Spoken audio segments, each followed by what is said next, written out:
तो ये एपिसोड भी बिल्कुल उसी सीन से शुरू होता है जहाँ पे कि हमने देखा था कि क्विंगनन बेहोश हो चुका था और अब वो जागते हुए कहता है कि ये मेरा सर इतना क्यों दर्द कर रहा है। वो भयानक एंशिएंट वॉइस क्या थी, मुझे भी इसका मतलब नहीं समझ में आया। जब मुझे इसका मतलब समझ में आ जाएगा तब मैं तुम लोगों को बता दूंगा। अब क्विंगनन कहता है कि उस बात को जाने भी दो, अब पहले मैं देखता हूँ कि डिवाइन बैटल स्पिरिट कैसी दिखती है। और अब हमें दिखाया जाता है डिवाइन बैटल स्पिरिट का एक बैडेस लुक, मतलब कि बहुत बढ़िया दिख रही होती है डिवाइन बैटल स्पिरिट। अब क्विंगनन कहता है कि 6 great Huang rank martial spirit ये बहुत अच्छी मतलब कि बहुत ही ज़्यादा अच्छी है।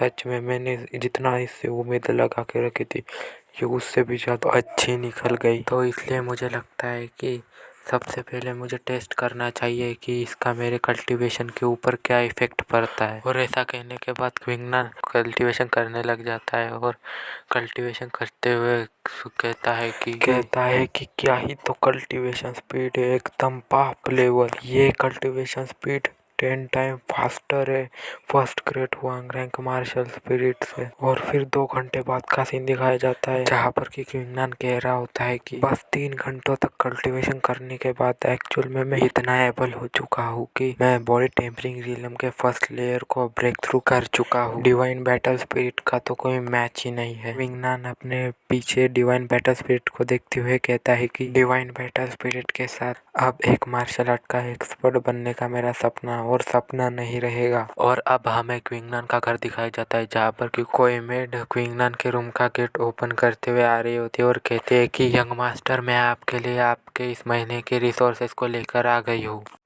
क्विंगनन एक ठरकी की तरह हरकतें करते हुए आता है और कहता है कि जल्दी जल्दी मुझे दे दो, मुझे खाना उन सारे पिल्स को। और वो मेड उन रिसोर्सेस को क्विंगनन के ऊपर फेंकते हुए कहती है कि यू ठरकी यंग मास्टर। और ऐसा कहते हुए वो शर्माते हुए वहाँ से भाग जाती है। और क्विंगनन कहता है कि अरे तुम्हें कोई गलतफहमी हो रही है, मैं तुम्हें खाने के बारे में बात नहीं कर रहा था, मैं पिल्स को खाने के बारे में बात कर रहा था।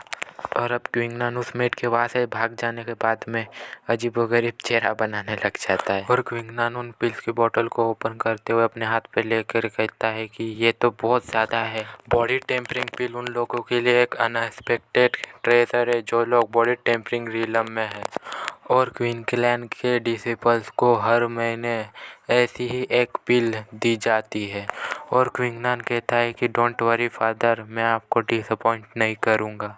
और ऐसा कहने के बाद उनमें से एक पिल को खा लेता है। और उस पिल को खाने के बाद उस पिल के एनर्जी को अपने बॉडी के अंदर ऑब्जर्व करने के लिए वहीं पे बैठ के कल्टीवेशन करने लग जाता है। और क्विंगनन कल्टीवेशन करते हुए ही कहता है कि बॉडी टेम्परिंग पिल की सारी स्पिरिचुअल क्यूआई कहाँ पे जा रही है और ये क्या हो रहा है। क्या ये हो सकता है कि सारी बॉडी टेम्परिंग पिल की स्पिरिचुअल क्यूआई को डिवाइन बैटल स्पिरिट ऑब्जर्व कर रही है। और ऐसा कहते हुए वो अपने रूम के बाहर आ जाता है और डिवाइन बैटल स्पिरिट को समन कर लेता है।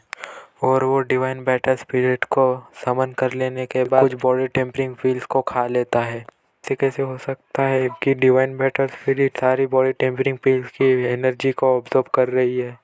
और फिर क्विंगनन कुछ और पिल्स को खा लेता है और फिर से डिवाइन बैटल स्पिरिट उन पिल्स की एनर्जी को अपने अंदर ऑब्जर्व कर लेती है। और इसी के साथ divine battle spirit break through करके 7th great Huang rank martial spirit बन जाती है। और क्विंगनन सोचता है कि क्या सच में डिवाइन बैटल स्पिरिट पिल की एनर्जी ऑब्जर्व करके ब्रेक थ्रू कर सकती है। और यहाँ पे हमें बताया जाता है कि मार्शल स्पिरिट एक हेवन की तरफ से गिफ्ट है और अगर कोई एक बार मार्शल स्पिरिट को अवेकन कर लेता है तो उसके साथ उसकी मार्शल स्पिरिट पूरी लाइफ टाइम तक रहती है।